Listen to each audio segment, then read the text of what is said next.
इनकी अपनी बुद्धि विवेक खत्म है। सत्ता का लालच ऐसा है कि देश जलाने की नौबत आ जाए ना तो ये उससे भी नहीं चूकेंगे और ये वही प्रयास में लगे हुए हैं। आपने साम दाम दंड भेद सब कुछ कर दिया, सीआई में शाहीन बाग रचा, किसान प्रोटेस्ट में जाकर उनको बिरयानी खिलाई, सब कुछ किया आपने, हैं? फिर भी आप मोदी को हिला नहीं पाए। लाल किले में यहाँ पे तिरंगे को हटाकर वहाँ खालिस्तानी का झंडा लगा दिया था, तो वो किस पीछे कौन था? बैक करने वाला कौन था? यही विपक्ष। किसानों को भ्रमित करने वाला कांग्रेस बिरयानी खिलाने वाला उनको ये कांग्रेस। वोट चोरी का जो है ना सिर्फ बहाना है। वीडियो देखी होगी वायरल, उसमें पूछा जाए कि भाई आपको कैसा प्रधानमंत्री चाहिए? नेपाल में। कहाँ पे? नेपाल में। उन्होंने कहा कि हमें मोदी जैसा नेता चाहिए।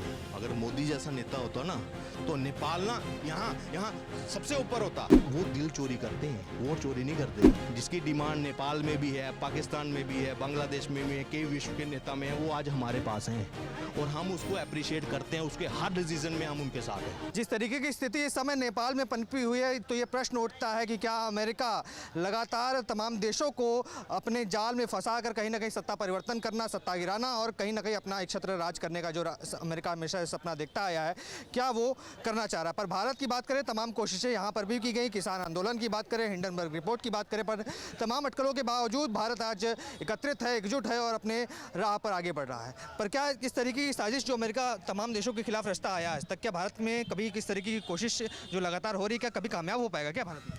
देखिए, ये कोशिश कोई पहली नहीं है, ये लगातार कोशिश कर रहे हैं और जब से सत्ता में हटे हैं ना तब से लगातार ये विदेशी एजेंसियों के पपेट बन गए हैं।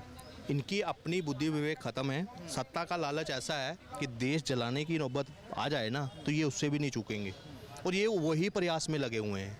और अभी लेटेस्ट जो अभी आ रहा है कि वो जो एटम बम का मटेरियल जो था ना, एटम बम का पूरा पुर्जा जो है ना, वो सारा म्यांमार से वहाँ से अपलोड हुआ है। म्यांमार में कौन सा चाचा है इनका? पता है कौन सा चाचा है? जॉर्ज सोरस का बहुत सा नेटवर्क जो है वो म्यांमार में काम कर रहा है CIA के साथ मिलकर, जो चाइना के ऊपर नज़र रखा हुआ है, जो नॉर्थ ईस्ट पे जो कन्वर्जन हो रही है या कुछ भी जो अभी मणिपुर में इंसर्जेंसी थी वहाँ पे, वो पूरा जो है ना वहीं से प्लान किया जाता है, फंडिंग वहाँ से आती है। और सुन लीजिए, पहले जनता को ये पता होना चाहिए, ये आधी रिपोर्ट आ रही है, अभी पूरी तरह से न्यूज़ चली ही नहीं है कि ये कहाँ से आया है।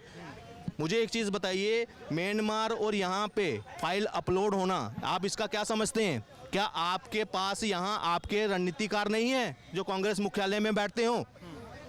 ये कौन से रणनीतिकार आपको गलत डाटा देकर देश को भ्रमित करने का कोशिश किया जा रहा है? ये प्लानिंग हो रही थी दूसरा नेपाल बनाने की, दूसरा बांग्लादेश बनाने की, दूसरा श्रीलंका बनाने की, ताकि आप तो डेमोक्रेटिक वे में मतदान से आप तो जीत नहीं पा रहे मोदी से। आपने साम दाम दंड भेद सब कुछ कर दिया, सीआई में शाहीन बाग रचा, किसान प्रोटेस्ट में जाकर उनको बिरयानी खिलाई, सब कुछ किया आपने, हैं? फिर भी आप मोदी को हिला नहीं पाए। यहाँ पे भी अटेम्प्ट हो चुका है। आप अगर भ्रम में हो ना कि ये वहाँ हो रहा है, यहाँ नहीं होगा, आपके लाल किले में यहाँ पे तिरंगे को हटाकर वहाँ खालिस्तानी का झंडा लगा दिया था, तो वो किस पीछे कौन था? बैक करने वाला कौन था? यही विपक्ष।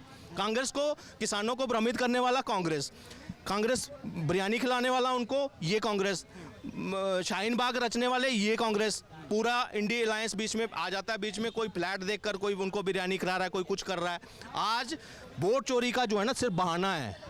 आज देखो ड्यूअल कैरेक्टर क्या है, वहाँ है कि वोट चोरी हो रहा है, मतलब वहाँ एक्स्ट्रा वोट हो गए, ऐड हो गए। जब वहाँ SIR हो रही है एक प्रोसेस के तहत, तो वहाँ दिक्कत क्यों? वहाँ बांग्लादेशी हैं वोटर, वहाँ से इंपोर्ट कर वहाँ बसाए गए जिला में, कई सालों की मेहनत की, उनके वोटर कार्ड बनाए, उनके आधार कार्ड बनाए, सब कुछ बनाए, और एक ही दम से मोदी जी ने फैसला ले लिया इलेक्शन कमीशन ने कि SIR होगी। पर बिहार छोड़िए, दिल्ली में उपराष्ट्रपति के चुनाव में भी वोट चोरी हो गए। कितने वोट कांग्रेस पार्टी ने गिन के बैठे थे, पता चला आखिरी में इंडिया के खाते में चले गए। मैं सुनिए एक चीज़, आपने एक वीडियो देखी होगी वायरल, उसमें पूछा जाए कि भाई आपको कैसा प्रधानमंत्री चाहिए? नेपाल में। कहाँ पे? नेपाल में। उन्होंने कहा कि हमें मोदी जैसा नेता चाहिए। अगर मोदी जैसा नेता होता ना तो नेपाल ना यहाँ सबसे ऊपर होता। ये उसके भाव बोल रहे थे। और देश में जिनके पास मोदी है, जिनके सरपरस्ती में आज पूरा देश जो है ना डेवलपमेंट में आगे बढ़ रहा है ना, उनको मोदी खटक रहा है।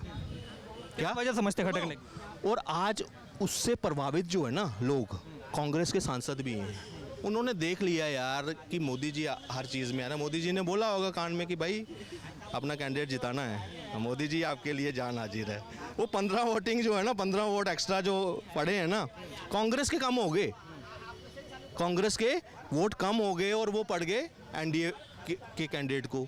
यहीं से पता कि वो दिल चोरी करते हैं, वोट चोरी नहीं करते। मतलब आप कह रहे हो कांग्रेस वालों का भी दिल चोरी कर रहे हैं? बिल्कुल है। राहुल गांधी का क्यों नहीं कर लेते, एक बार में काम ही खत्म हो जाएगा। सचित्र देखो, क्या नाम था उसकी, वो उसकी शिवसेना की एक वो है, वो देखो जो जितने बाहर गए थे मिशन सिंदूर के लिए, वो आज एक भी राहुल गांधी में हाँ में मिला रहे हैं। वो साइड चुप गए तो वैसे साहब भी थे। वैसे वो भी चुप हैं आज के टाइम पर। वो वोट चोरी के हैं उसमें, उनका बयान सुना वोट चोरी में, वो इसमें इन्वॉल्व ही नहीं है। उनको पता है कि जो चीज़ हो रही है ना वो सही हो रही है। और मुझे लग रहा है देश की जनता जो है ना भांप चुकी है कि एक बार जो पहले बोलते थे अडानी चोर है, ठीक है, अडानी मोदी मुडानी, ठीक है, फिर कहते चौकीदार रफेल के ऊपर चौकीदार, उस पर भी माफ़ी मांगी, फिर के हिंडनबर्ग आ गया, वो मुद्दा चलाया।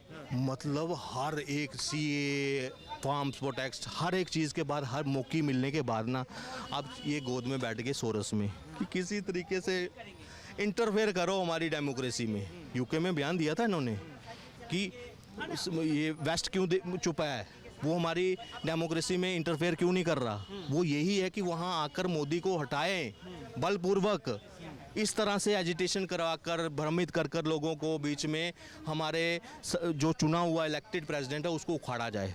मगर यहाँ मोदी है, आपका बाप है सबका, वो आप जो मर्जी कर लो, मोदी को हिला नहीं पाओगे। क्यों?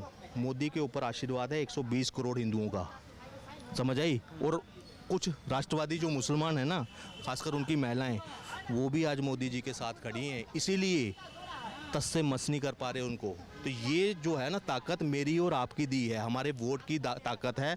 मोदी जी लड़ रहे हैं और हम कहते हैं पूरे कि जो आज व्यक्ति जिसकी डिमांड नेपाल में भी है, पाकिस्तान में भी है, बांग्लादेश में भी है, कई विश्व के नेता में हैं, वो आज हमारे पास हैं और हम उसको अप्रिशिएट करते हैं। उसके हर डिसीजन में हम उनके साथ हैं। आप देख रहे हैं सौगंध टीवी, सौगंध वतन की।